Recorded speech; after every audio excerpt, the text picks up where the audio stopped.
question, why does God allow suffering?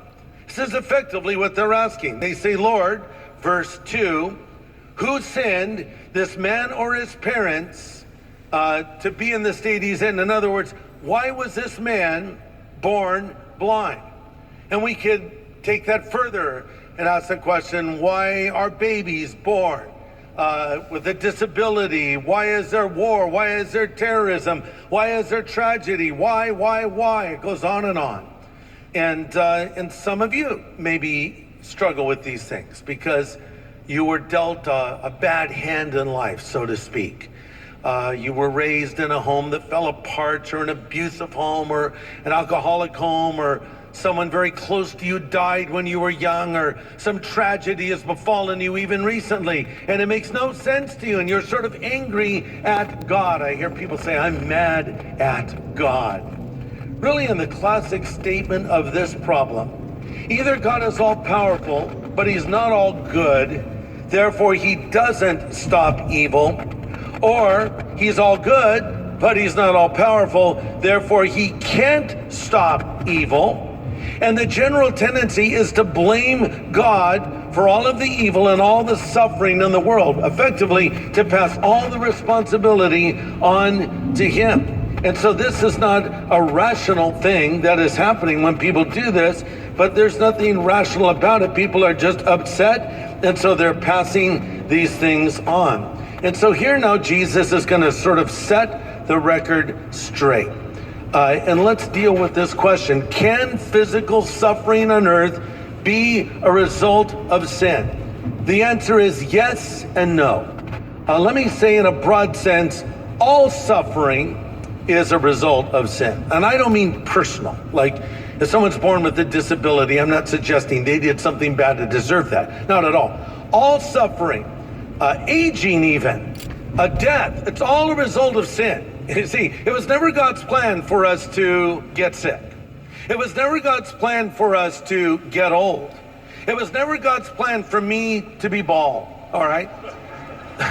But because of the curse of sin, it affects me, it affects you, it affects all of us because of the sin of Adam and Eve in the garden. Now you might say, well, if I'd been in the garden, I would have never eaten of the forbidden fruit. Shut up. Of course you would have. An easy way to respond to that is, have you ever sinned? Well, if you're honest, you'll say yes. Well, you would have responded to temptation just like they did. But if they had not sinned, the curse would not have come. But because they did sin, the curse did come. In Romans 5:12 says, as sin came into the world through one man, and death through sin, death spread to all men because all men and women, of course, have sinned. Well, we immediately think, well, why did God make it that way? Why didn't God create us so we would not sin? So what you're really saying is, why didn't God make us into robots, right? I have a grandson, Christopher. He just turned 4. And he told me, Papa, I want a robot with an arm. I had no idea what he was talking about. And so he had seen some commercial. His mom or dad had no clue as to what this robot with an arm was. So I went out and typed into a search engine, robot with arm. A couple of videos popped up. I think I found it. So I, copied it, sent the link over to them. He said, hey, we think that's it. So I bought him the robot with an arm. So you run it off your iPhone, it just has little wheels, and the thing reaches out, grabs something, picks it up. But that's the whole thing. But it's kind of cool because last night he put his voice in it. It records your voice. It's like I'm doing a commercial for this stupid thing, okay? So here is this little toy. Well, it's cute, but, all of a sudden the Bluetooth disconnects and just stops, and it's limited.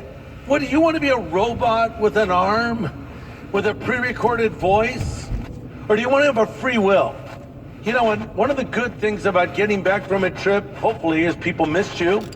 I'm not feeling that from you, but others have. No, I am kind of. We missed you, we love you. That's the best kind of affection that comes from the heart. Not something that's robotic or something that's pre-programmed. Okay, so here's God. He doesn't want a bunch of robots. He wants us to love him because we choose to love him. But with that choice to say yes, also came the ability to make the choice to say no.